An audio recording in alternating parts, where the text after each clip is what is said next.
Welcome back, everyone. This is Super Kelly Brothers Podcast, episode 137 for the 5th of September, 2021. My name's Sloan Kelly.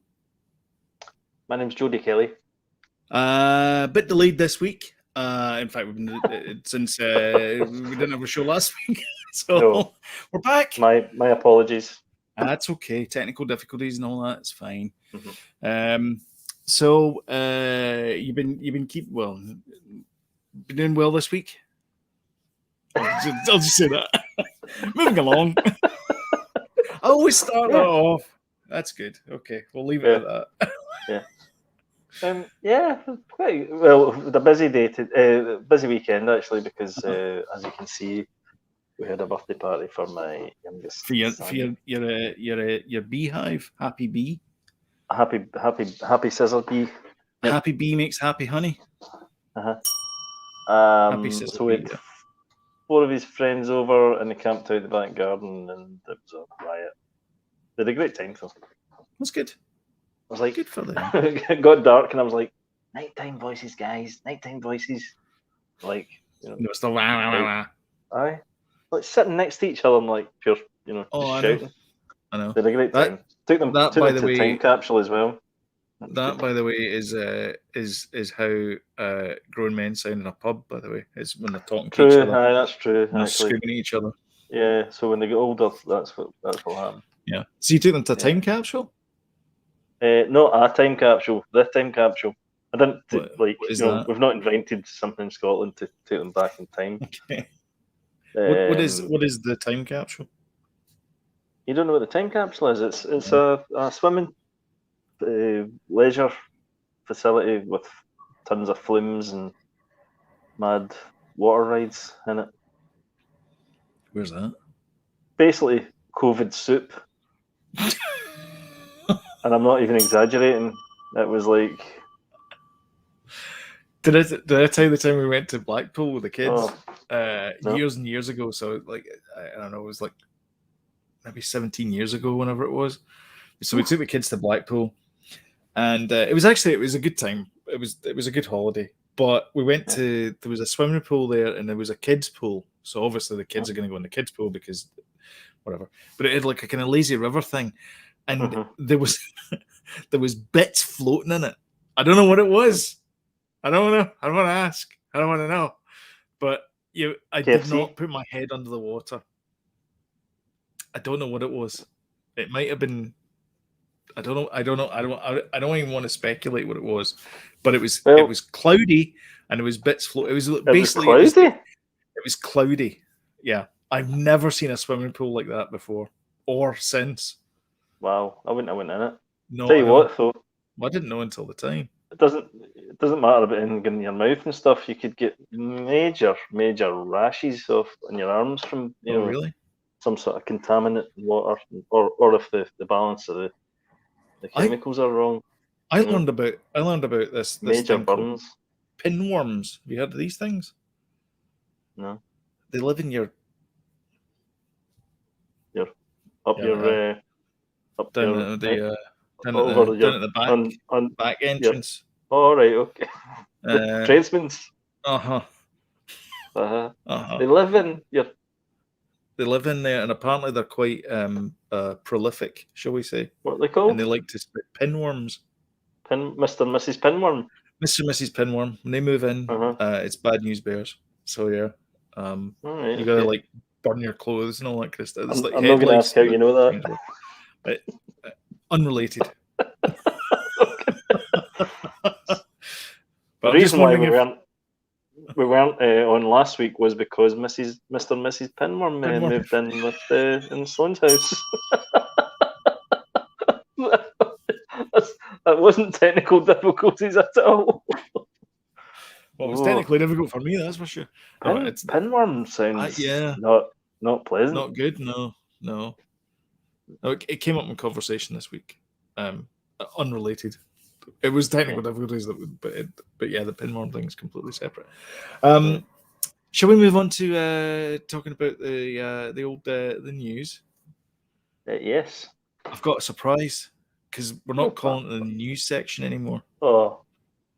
Great. Because you said that it's not really the news. It's just talking Topics. about stuff. Yeah. Topic.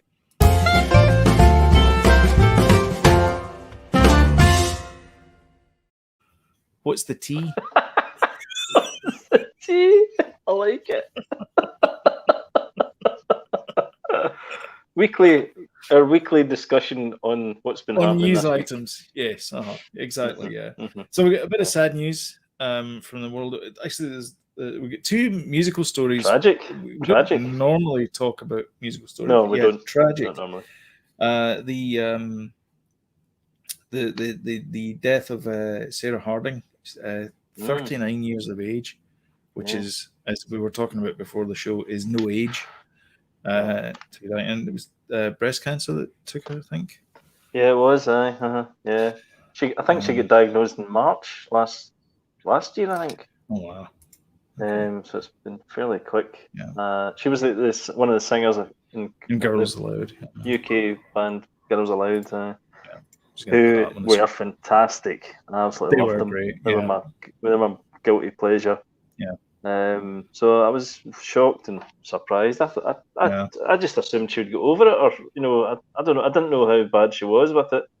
I just kind of assumed, she's young, so I don't know. And I just totally shocked by it. It just happened today as well. Yeah. She announced today. I mean, as you say, it was a bit of a guilty. Like Girls Aloud were a bit of a guilty pleasure. They started off. There was two manufactured bands. It was what's his name? Louis. What's his name? Louis. Irish Walsh. guy. Empress. Louis Walsh. Yeah. Walsh.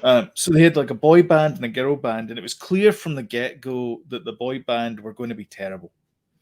And did they ever make it? Band?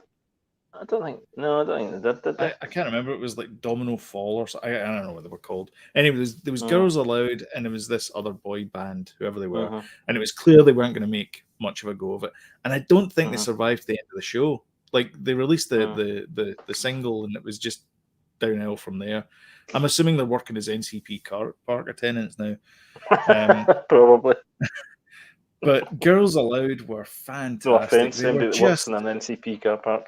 They were just so much better than the Spice Girls, as far as I was concerned. I thought they were better, miles ahead as far as pop manufactured bands were concerned. It's hit after hit as well in the UK.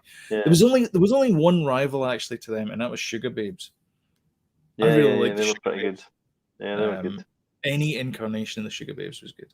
As far as like they weren't really they manufactured yearly. They did, changed yearly. Yeah.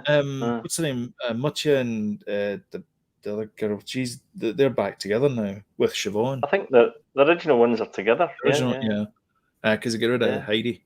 Because she was a reject from Atomic Kitten. You know far too much about this. I don't know why I know. I'm starting to get embarrassed for you here. Love Machine is a great song. Just kind of imagine such a posters up your wall, your bedroom, animaries like that. So get those posters down. Come on. A lot of those songs as well. They had samples of kind of 70s kind of glam rock things as well. Remember, they were a bit more edgy than the other kind of girl bands and stuff. Yeah, I thought they were great. I thought it was fantastic, and it's so sad, really sad. It is. Thought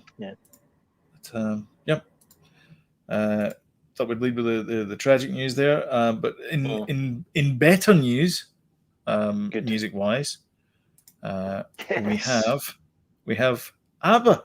They're back. They're Bjorn again. Yes. And they're looking as if they have went a bit Tron. They have these are motion capture suits, because apparently what they're going to do is they're going to do a virtual concert, and so they've been boogieing on down, as the kids say. No kid says that. And so they've been wearing these ping pong ball costumes. For those of you watching on a podcast, they're wearing these. And not YouTube. Please go. Oh, sorry, in the podcast. Sorry. And you see the video here, but so they're all dressed in bizarrely different colors. I don't know why. So they're doing this. They've got a new album out called Void. what was it called? Voyager. What's it called? Yeah, Voyager. Yeah, I think Voyager. So. Yeah. So 10 it's track. got 10 track album. And in fact, I think I can play a wee bit from here as well. But the interesting thing about it is the fact that they're not playing as they are now. They're wearing the virtual reality outfits because their avatars are going to be young. Like, yeah. You used to look a bit odd with his bowl cut, and you know. He did, yeah. Mm-hmm. I mean, you know, good luck to them. I mean, I was a ABBA fan back then. I mean, you know, I'm not a fan, but we like not a a fan, few. but yeah, I like the songs when they come up. Yeah. Their new song's good, actually. We were listening to it on Friday night there. It's pretty good. They've released 2 songs so far. I've not heard the set. One's a kind of upbeat one, one's a kind of more, you know, ballady. Oh, I think that might be the lead song. It's not the lead song on it, but it's the one that they keep playing, the ballad one. I kind of shared this story more for the tech point of view. I thought to myself, you know, nobody's done anything like that before, and I just wonder why they've done it. You know, and initially I thought it was because they're doing gigs down in. Yeah, that's right. Well, they're called avatars. It's very clever. I think they look cool there. So. Yeah, that's cool. So they're doing like a load of dates, like for the next 3 years, I think it is. Something like that. Well, that's the thing, though. So that's why they're doing these avatars, is they can do 3 shows a day and they don't get knackered. Yeah, but it's in London. It's going to be in London. So that was the other thing, is that there was a press conference with what's her face? One venue. That's it. Yeah, because it's a purpose-built. So then it's not the O2. It's a purpose-built stadium they're making for this thing. But they were on with Zoe Ball, I think it was. That's right. And they were being interviewed, and they were basically saying that, you know, why are you doing it in London? And he's going, well, because the Brits really embraced us and sort of took us in as their own, and that's really where our fan base is. And I think that's true, to be honest. I think Britain really was like a huge big. We were kind of ABBA daft initially, but they're worldwide now, Chris. Oh no, I know. People really still love them. Yeah. And the movies, obviously, that came out as well, the Mamma Mia, the 1 and 2, that came out, you know, made them even bigger. They don't need the money, clearly. Eurovision Story of Fire Saga as well featured a couple of songs. Did it? Yeah, at the very start, they're boogieing along to Waterloo or something. Yeah. Which doesn't make sense age-wise, but never mind. I don't know if I'll go to see them, but yeah, interesting, the technology factor. I tell you what I have been listening to, though. It's on in the background when I'm working. McCartney 3. Oh man, I love that album. That's a great album. I love it. I don't know what any of the names of the songs are on it. Thing with Little Birds. No, that's the guitar kind of like. Yeah, McCartney 3. No, it's not 3, 2, 1. Honestly, I love that album. McCartney 3. Do you know what I love about that album? The fact it's not. He's not rested in his laurels, and he's completely looking to the future musically. Yeah, you know, he's influenced by modern music, but he's still making it his own thing. I just think it's an absolute dynamite album. He should be totally lauded for it. It's that the one you were saying, brilliant. The long-tailed winter bird. Yes, that guitar. The guitar lick in it is just so good, and it's just relentless, but it's just so bloody good. It's really good. It does not get boring at all. Because I'm like, oh, I love it. It's just gonna be. This is gonna be intro, and it's just all the way through the song. You're going like, all right, okay, that's very good. And his voice is a little bit away, but it's still great. It's a great album. I was getting hints of Johnny Cash American albums from his voice.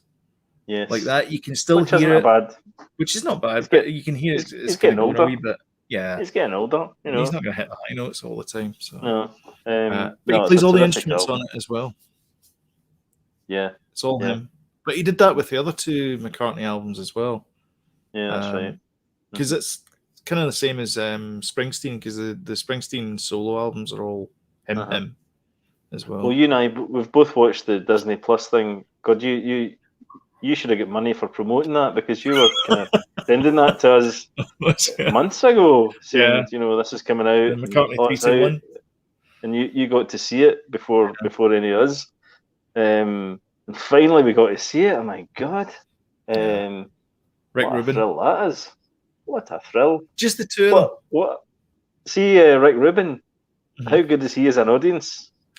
Oh, yeah. He's lapping it up. He is lapping it up. He's sitting cross-legged and man, like a little kid playing the song to him. Yeah, man. Oh, good God. He's loving it. He's in his element completely. Yeah.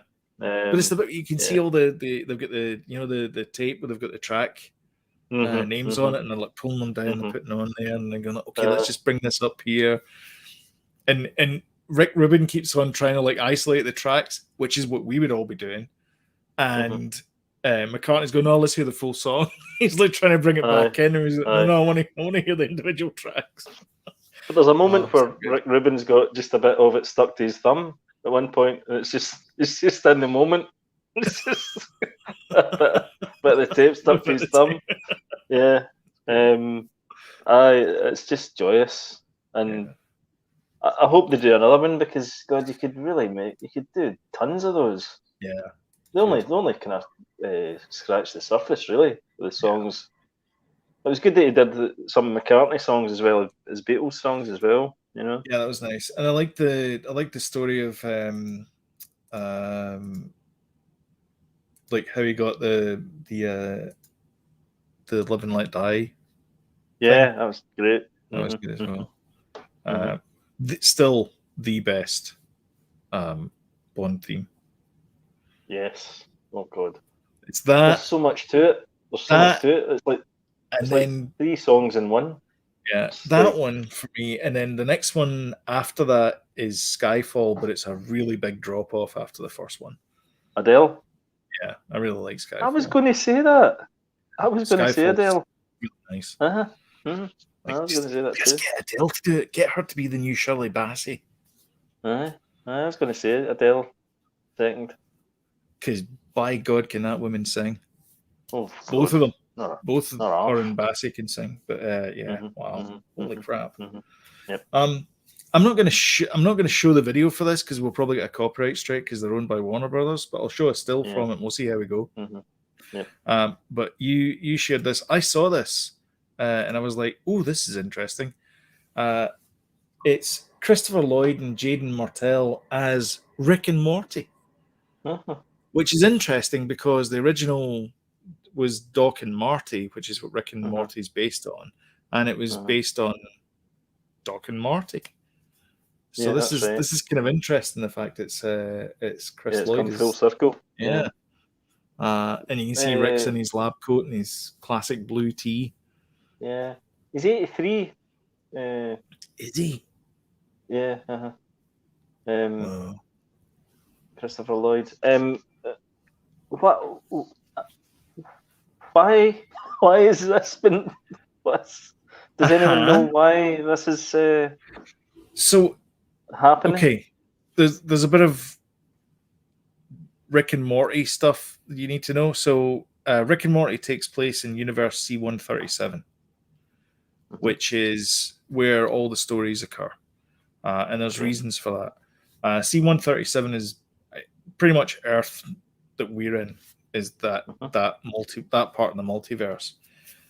In the original one that Adult Swim released, I don't know where this link's from, but it's not from Adult Swim. It says Rick and Morty C-132.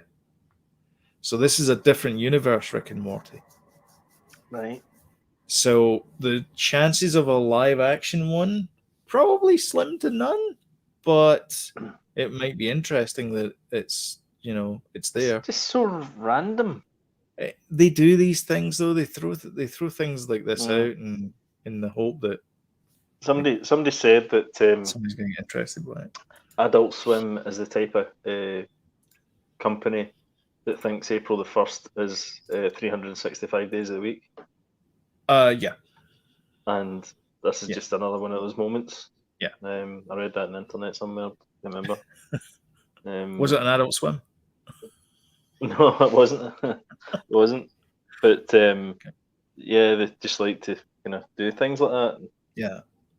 Whereas the internet's exploding with it. It's all over my, Oh yeah. My phone. And I'm like, what does it mean? They said that they were going to release. There was one of the seasons that they said they were going to release in March, whenever it was. Yeah. And they did this whole big, like every episode that has ever been made of Rick and Morty, they were going to take over Adult Swim, and then play it on this particular day. So they did that, and then at the end of it, they went, "Okay, here's season 4." Or whatever season it was, and they just dumped the opening season episode at the end of this big long marathon thing, and of course the internet went, "What?" I know. It's funny because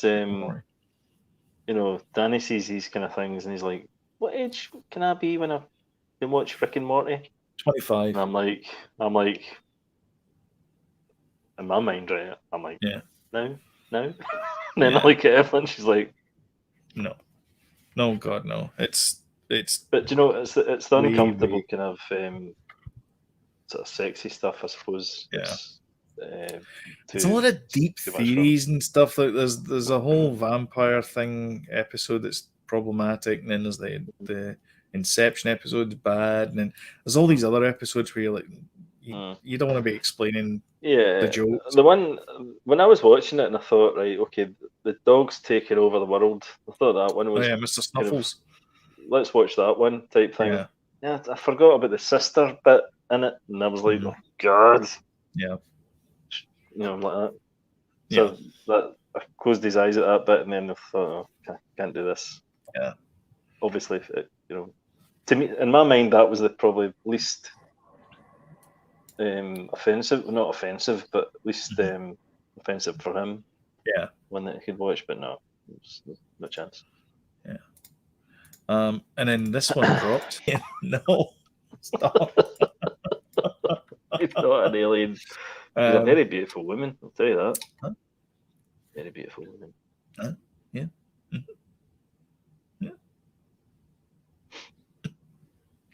And that's it as far as the news is concerned. That's all we've got. All that's fit to print. Yes. Are you good to move on to the next section? I believe so. Okay then.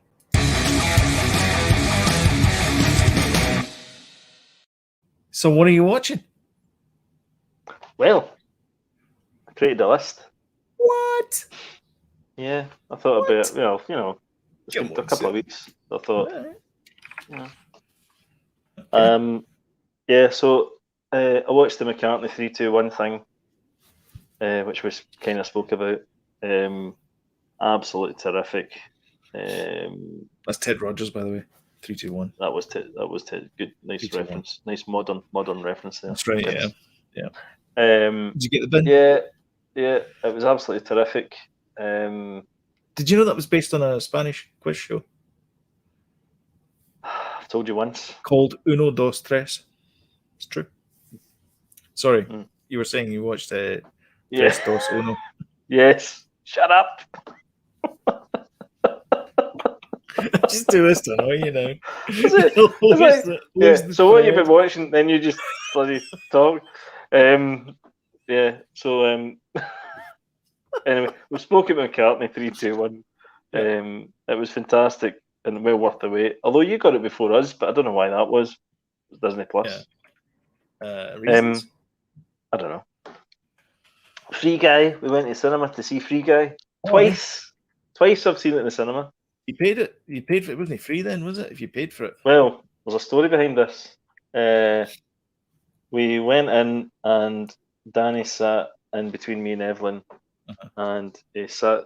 We kind of went like that and then sat down. And I think you said about this about the broken chair. Have I told you this before? Yeah, you told me about the broken chair. I said I've seen Free Guy already. Yeah. All right, okay. So we got free tickets, and so what did we go and see? Free Guy. Free Guy again. There you go. We've seen it twice now. Cool. Not sure if I quite enjoyed it. It was good. I think there's good moments in it, but it's still good, but the second time I kind of was like, okay, you can see behind the curtain. Yeah. Oh, okay. We watched Chronicle. Of Riddick? No, just Chronicle. Have you seen Chronicle? No. I've seen It's, Chronicles of Riddick. It's kids. These kids that discover this meteorite that's and kind of ends up in this a cave. You know, it's like kind of crashed into Earth, and they get into this cave, and then they touch this meteorite kind of thing, and they all develop these Touching meteorites superpowers. is tight. It is tight. And they all develop these powers, and it's kind of filmed like handheld. Aye. You not seen Chronicle? Shazam? It's on Disney Plus. No. See it. It's one of the best movies. Is it one of those teen adult things, young adult? YA It is, but films? not in an annoying way at all. Yeah, but Mortal Instruments wasn't annoying. That was good. Although we're not That getting was another good one. actually. So I did enjoy that. Yeah, I did enjoy that. these big city things, they were really good. Yeah, it was good. It didn't get great reviews either. I think. No, everyone hated it. Yeah, I think Peter Jackson was going to do it, and then he didn't in the end up. But he still produced it, or he produced it. One of the two. Mm-hmm. I enjoyed it. I But Chronicle, Chronicles. Disney Plus, get it in your list. Well worth it. We watched Disney Plus again. The Secret Life of Walter Mitty with Ben Stiller. Oh yeah. You seen that one? Aye. That's quite enjoyable. I didn't like it. Sean Was it Penn. Iceland? Aye. Yeah. Greenland first. Oh, that's right. Goes to Greenland, which looks like a fun place. Not. No. Mostly rock. Hello, Greenland. Yeah.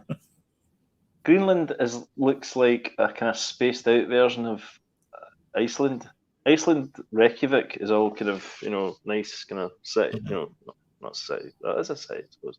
That's a city. Yeah. Whereas Greenland looked as if it was like, here's a house there, here's a house over here. Yeah. Lots of room kind of between buildings.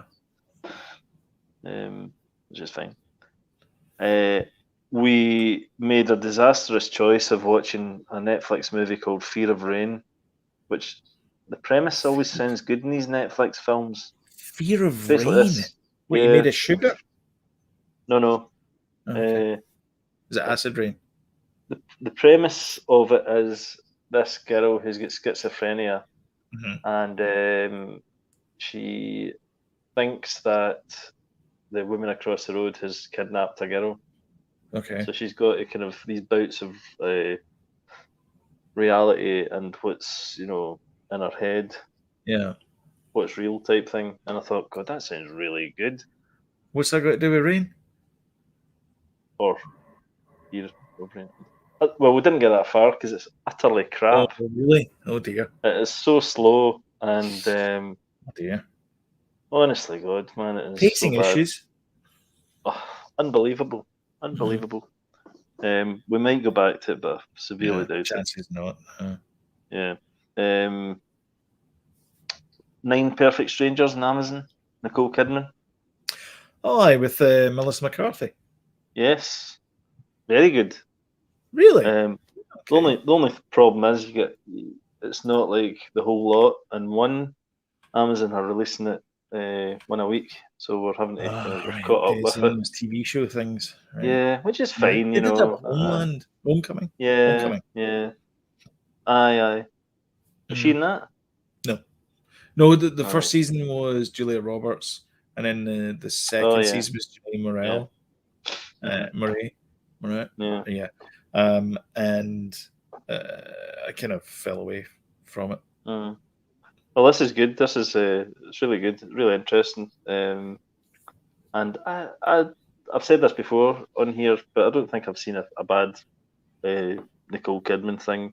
Yeah, recently. You've said that before. Yeah. Yeah, I really don't think I have, and she's always really consistent. I think she's a producer on it and stuff. She's picks really, really good projects. I think it's fantastic. Cool. But we've not finished it yet. But I watched Battle Company. My eyesight is horrendous. Potemkin? It's not called Battle Company. My eyesight is horrendous, by the way. Battle Company, Corin Gal, right? ZV, Did you ever watch Oh, wait. Restrepo, the documentary Restrepo? Oh, what? No. No. It's a brilliant documentary about Afghanistan, American soldiers in Afghanistan, in this kind of outpost up in the hills in Afghanistan. And this is the sequel to it, basically. So it's the same, some of the same guys. Brilliant.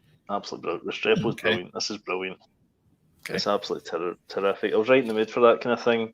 Because I also watched Expendables this week. I must have been in a kind of that type of mood. Yeah. To watch a kind of a bit of 80s balls action. out. Yeah. And I don't know if I'd ever watched Expendables all the way through, but it was good. I quite enjoyed it actually. It's the first time I've kind of maybe watched it all the way through, or if I did, it was on the background and I didn't quite find it. It's daft. Stallone's brilliant. Statham's brilliant. Yeah. Statham, isn't it? Statham, sorry, not Stratham. Statham. Yeah. Yeah. Good. Cool. And I think brand new cherry flavour. I've just watched one episode. It's a bit kind of David Lynchy, Netflix show. Quite interesting though. Quite violent, but sexy. Right on my street. Cool. That's me. Well, I'll go with what I started watching last week.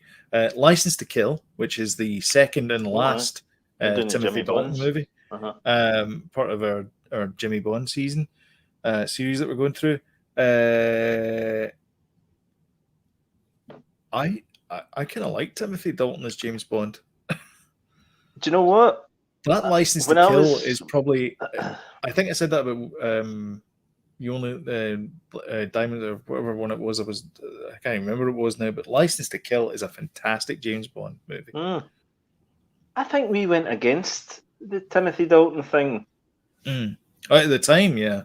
And we refused to watch them, but they're apparently with James Bond fans, they're very, very well received. Chef's kiss. Telling you, License to Kill is a great James Bond movie. It's but do you know the thing is, I can see Daniel Craig doing that. Like it felt like a Daniel Craig movie. It felt like a modern Bond because he bleeds a bit and all that kind of stuff when he gets hit. I think that was our problem, though. We thought it was too American. Maybe. Well, it is set in Florida American as well. Action-y. License to Kill is fantastic. It's really, really, really good. It's I can't say I've seen it. Robert Davey, I think it is. The sort of arguably handsome one of the Fratellis in the yes, I know exactly. The guy, he plays the bad guy. Wayne Newton, who's like a Las Vegas guy, he plays like this sort of fake pitch guy for this like cartel. It's basically a cartel thing, and Felix Leiter and his wife get gunned down, or there's an attempt made in Felix's life, and his wife gets killed. And James is like, I've got this thing in Budapest, but I'm not doing it. I'm helping my mate out. I want to right this wrong, kind of thing. And the British 00 division are like, no, we're telling you to go to Budapest. And he's like, screw you guys, I'm going to go help my friend. So, of course, he's now got his license revoked, which is why it's called License to Kill, the movie. And he's going out for revenge to right the wrong, so to punish this guy. It's a fantastic movie. It's really good. It's full of action. Like the characters are all believable, even though it's still those fantastic sets and fantastic photography and all that kind of stuff. It's a great Bond film, and he is brilliant in it. He's really good. He only did 2, didn't he? Is that right? He only did 2, and the only reason he did 2 is because there was a whole big licensing rights thing they were trying to get done, because they were trying to bring Blofeld back, and they couldn't get the rights for him because Blofeld is actually owned by some other guy. It's the same as that Terry Nation Dalek Doctor Who thing. So they couldn't get the rights for it, and because they basically pissed about getting these rights for this other movie, it was 5 years later, and by that point he was in his late 40s, and he's like, I don't want to play Bond. I'm too old to play Bond now. Yeah, because you were telling me before that they were pursuing him for years before. Yeah, since like 1966 or something. Like Timothy Dalton. The third movie. So Sean Connery's. That can't be right. He is. He was 21 in 1968 when they offered him the role of James Bond. He's like, I'm too young. That's too young. I know it's far too young because he's supposed to be middle-aged. He's supposed to be like 35. I know. So, we've had this conversation before. I remember it now. Yeah. But, that's interesting. And then he only ever did 2. He only ever did 2. And so the first one's great, but the second one is really, really good. So how are you? Did you buy all the box sets, or are you watching it on a streaming service? No, we rented these ones. They were like $5 a piece for those ones. We just rented them, and we'll probably do the same thing for. So the next one's going to be Goldeneye. With Pierce Brosnan. I enjoyed that one. Yeah, that's got a big. That's got. I like certain ones that have got memorable thing for me, and I think that's one of them. Because it's Goldeneye and then Die Another Day, and I remember watching Die Another Day and thinking at the time when I was watching Captain America: First Avenger, well, this is familiar, right? Yeah, because it takes place the showdown takes place on a big plane. There's like this massive cockpit, and I remember like, oh, this is kind of weirdly familiar. Yeah. But anyway, we watched. I may have to pause. Oh, you want to pause just now? Let's pause just now. Don't mind. A second. One moment while I throw the old please stand by up. Just for 2 minutes. Sure. Mute yourself.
And I watched Songbird, which is Michael Bay produced, and it's set during a pandemic, the COVID pandemic, and it's in a kind of alternative universe where it's all gone crazy, and they have these things. They have these people that are called muties or munies. That's it, munies, because they're immune to COVID, and they're floating around. So Demi Moore's in it.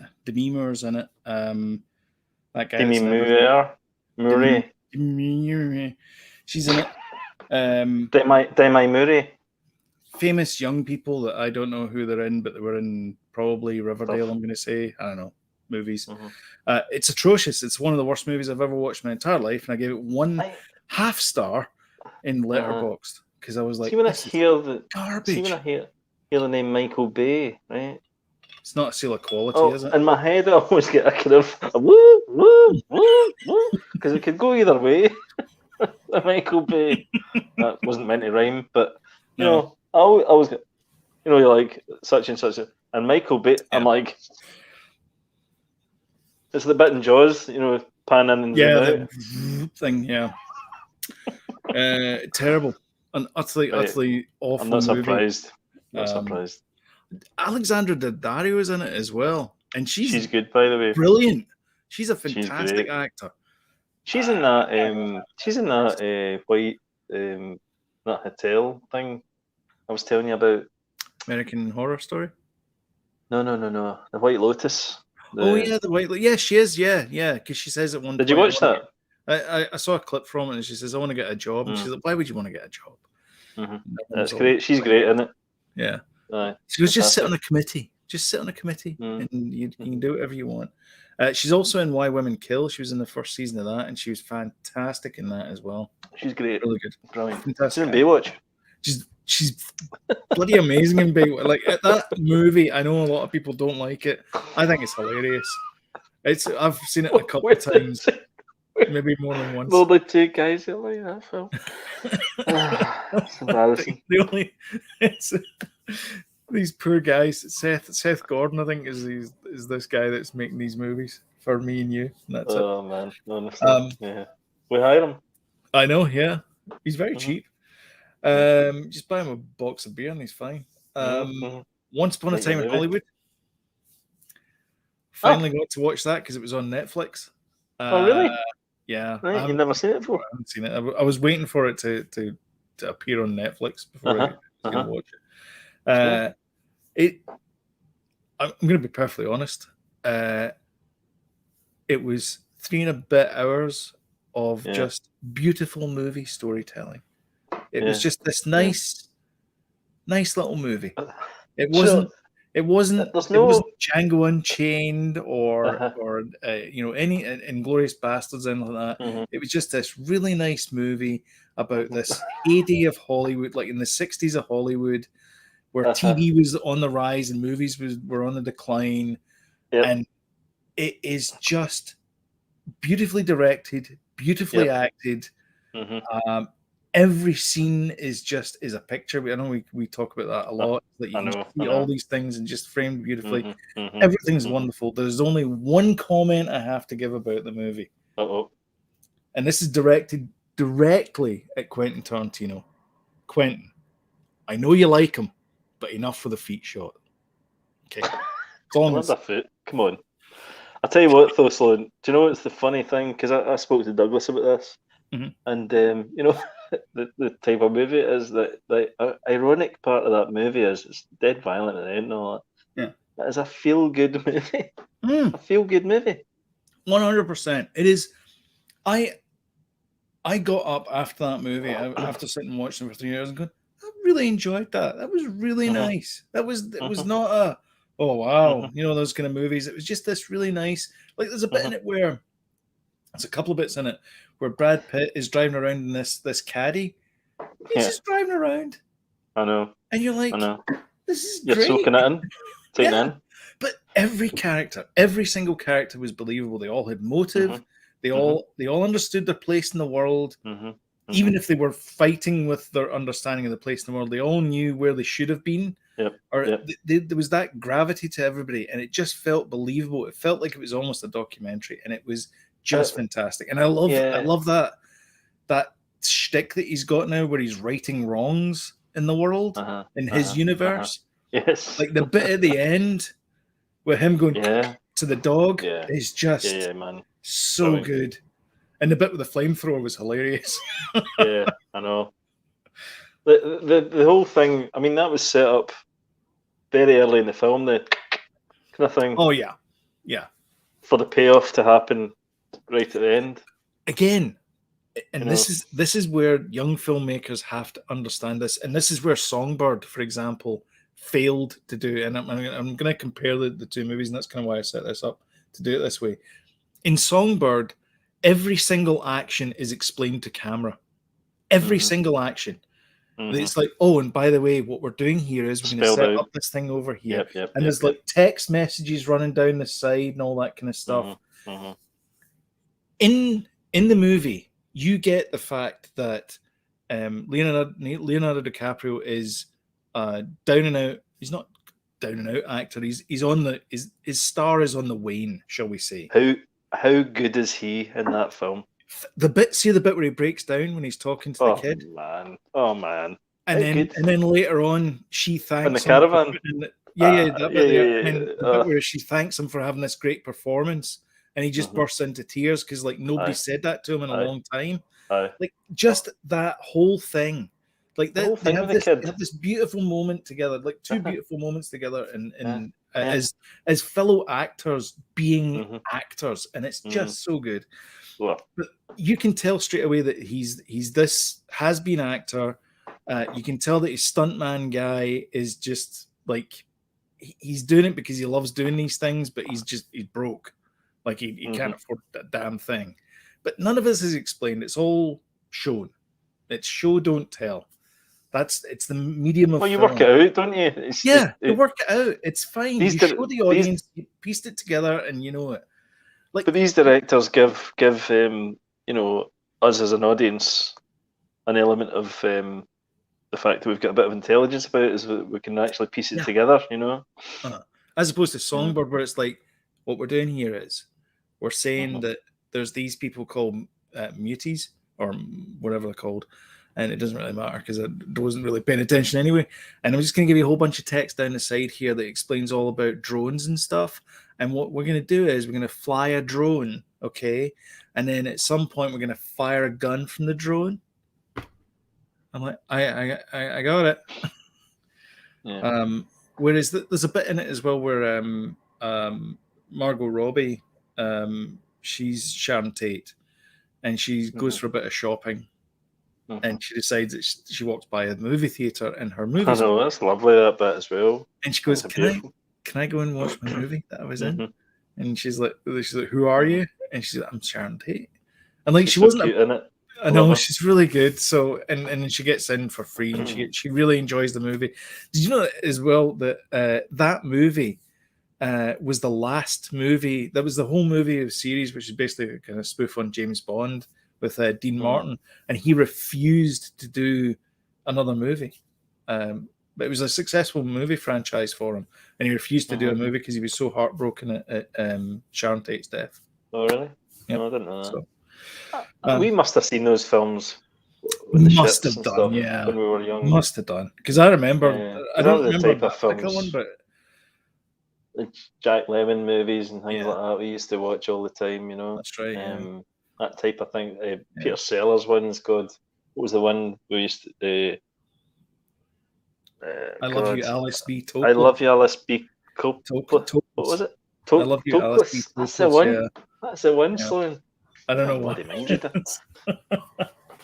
Yeah, and anyway. they had. It's the first time I've seen people having cookies with.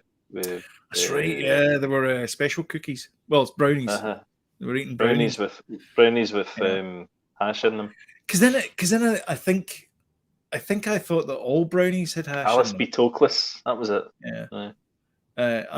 I thought that hash brownies were the whole thing. Like it was always hash brownies. Then I remember hearing about hash browns, and I was getting confused about that later on. But anyway, wasn't it funny? Funny the films we used to, all the Korean movies we used to watch. Once we get through all the English speaking ones, we'd watch all these Korean movies. That were how many times did we watch Gallipoli? Yeah. Still one of my favourite films. Yeah, it's a great movie. Top 10. And Independence Day, the original one, not the other one, the one with Diane Weiss and Cliff Young. Yeah, with God. Diane Weiss? Diane Weiss, eh? Yeah, and Cliff D. Young. I watched The Dead Don't Die as well. Oh, yes. Have you seen it? Bill Murray and Adam Driver. Yep. Aye. Chloe Sevigny and Selena Gomez is in it. Tom Waits. Tilda Swinton's in it. She plays a Scottish woman called Zelda. She's always good. I didn't like it. Did you not like it? No. Really?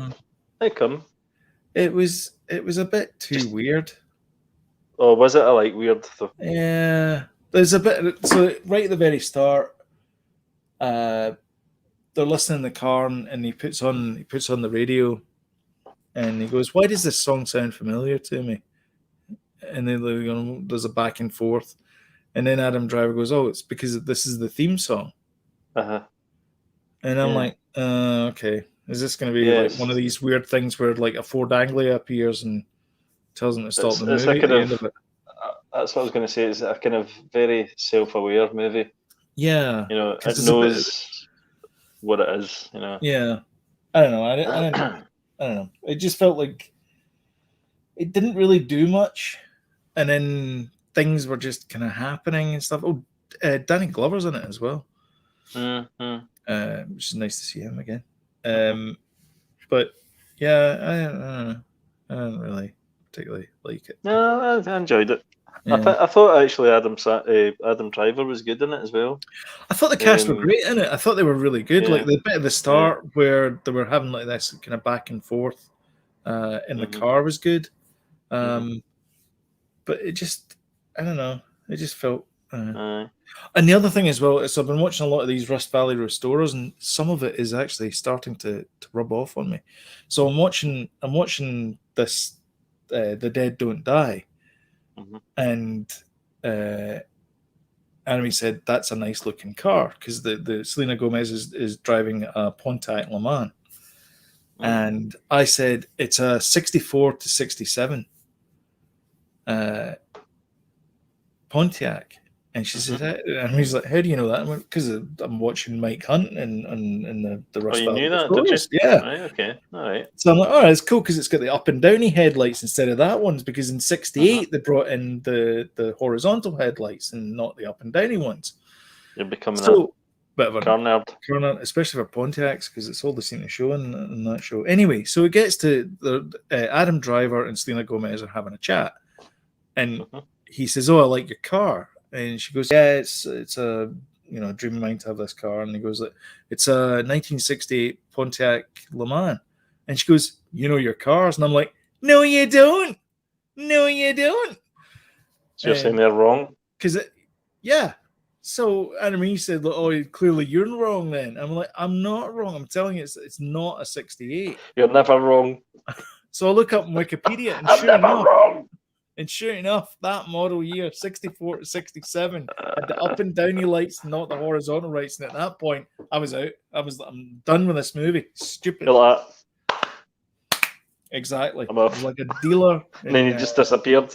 That's right. Puff of smoke. I watched. That's right.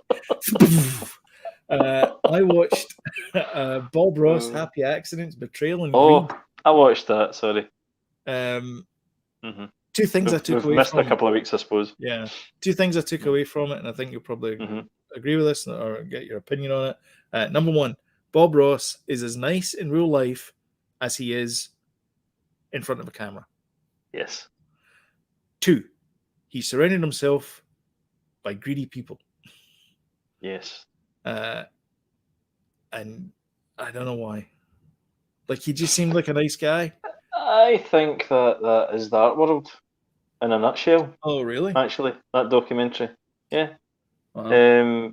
I think that people see talent and they think, I can make money off this guy. Yeah. I think that's in a nutshell.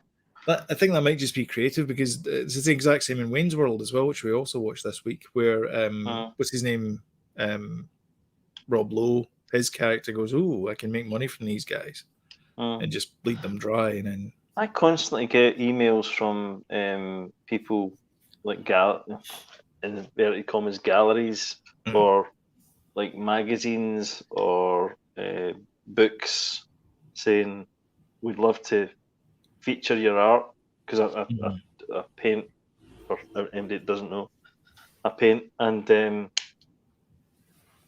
but what they say is for a fee of £130, you can have a full page spread in our thing, and I'm like, no, Yeah. The only time I did have a really good one where it was genuine. It was artists and illustrators, and they contacted me and said they wanted to see my studio, and at the time I didn't have one, so I was like, sorry, I don't have one. So they were like, "Oh, that's a shame. Right, goodbye." I was like, damn it, I could have been featured. And then they get back to me again saying about we're doing a thing about artists and their sketchbooks, and I'm like, damn it, I don't do sketchbooks. I just do digital. I do digital kind of things on my phone. I don't actually sketch things. So they were like, okay, bye. I was like, damn, for God's sake, I could have been in there twice. Damn it. You need to phone them back and say, I've got a digital sketchbook. I mean, that's what you need to do. Anyway, I liked it. I thought it was good. The Bob Ross documentary. It was good. Yeah, it was entertaining as well, and it was nice seeing his son sort of following in his father's footsteps as well, and sort of eventually after all these heartaches. Yeah, but he's clearly he given in his will his son name, given the name. Yeah, Bob Ross. To carry it on, but they stole it. They're still fighting that out. The Kowalskis. Who is the bad guy in oh God, what's the name? Not Bullet. Kowalski. Not Bullet, the other one. Vanishing Point. He's the bad guy in Vanishing Point. Kowalski. Oh yeah, I remember. Okay. Drives the Challenger? Kowalski. One of the two. Kowalski. I think that's a Primal Scream song as well, Kowalski. It's also the name of one of the penguins in Madagascar Kowalski. as well. Did you say Kowalski, the Vanishing Point? Yeah, Vanishing Point, yeah. That's a Primal Scream song. Oh, is it? Well, it's the movie. It's a movie. There you go. Do you have a Kowalski, movie for me? The Vanishing Point. Kowalski. Yeah, Google, that's a good song. There you go. I watched Count Me In, which is a documentary on Netflix about drummers. Oh. And on Netflix? Yes. Stuart Copeland's on it. Samantha from Hole and all the other Samantha Maloney's in it. Great documentary. So they talk briefly about Charlie Watts, which is why it was probably the reason why Netflix put it on the front page, because Charlie Watts had died that day. Now I'll put this on front page. And so they talk about him. They talk about Bonzo. Charlie. They talk about talk about Bonzo as well, and Keith Moon. So all the kind of great drummers. Gingerbaker. Basically everybody who's no longer with us. The fantastic. Did you ever see the Gingerbaker documentary? Beware of Mr. Baker. Beware of Mr. Baker, eh? Yeah. Did you? It's fantastic. Great. I love that documentary. He is some guy. Or was God. Some guy. I mean, people talk about drummers. He was a musician. He wasn't a drummer. Oh, he was a musician, I know. And Bonzo obviously was Yeah. He was the man. Nobody can get a drum kit to sound like Bonzo's. He was a heavy foot man. Yeah. There's a great documentary about when the levee breaks, the how the kit was recorded, and it was done in a mansion in England, and they recorded it in the sort of atrium space, where it's like the stairwell. Yeah. And it's got a lovely kind of reverb to it, but they also added some kind of, not digital, but they added some sort of reverb, analog reverb at the time, just to get that kind of clap, the kind of the overlap, kind of the drums kind of overlapping themselves because they're kind of echoing against each other. Yeah, and it gives that really nice sound. There's a great documentary on it on YouTube. When we were mucking about in because it and it kind of like falls in itself. We came back from the pub one night, and it was me, Douglas, and his pal John, and we all decided we were going to make a song together, and we used the 4-track. And I got a sample from, this is when I could do these things. Well, I can do it easy on the computer, but back then it wasn't that easy. I got a sample of Streets of Philadelphia, the drum from it, looped it, put a bit of reverb on it, and I swear to God, it sounded almost exactly like when the levee breaks. When you put a little bit of reverb on there after a few beers, that sounded pretty good. Yeah, good times. Anyway, I watched. So the final thing I watched Rust Valley Restorers, obviously, with his Pontiacs and his other GMs that he likes. He's a bit of a GM guy. His Mike. I watched Untold Crime and Penalties, which is about this guy from Connecticut who is a mob boss, and his son is mad keen on hockey, and so he doesn't like hockey himself, but he's like, oh, well, my son likes it, so I'll encourage him because he enjoys it. So he is a bit of an enforcer, the son. So an enforcer in hockey is basically the guy that chases down the forward and like slams them into the wall. Oh no, sorry, I was thinking of something else. Right, yeah. Yep. Okay. So he slams this guy into a wall and can't get back up again. So he goes to hospital, and the diagnosis is, if you play hockey again, you're going to die. And he's like 17 at the time. So he's obviously gutted. He's been playing hockey since he's 4. So he's like, what am I going to do in my life? I've been playing this for 13 years. What can I do? So his dad buys him a hockey team.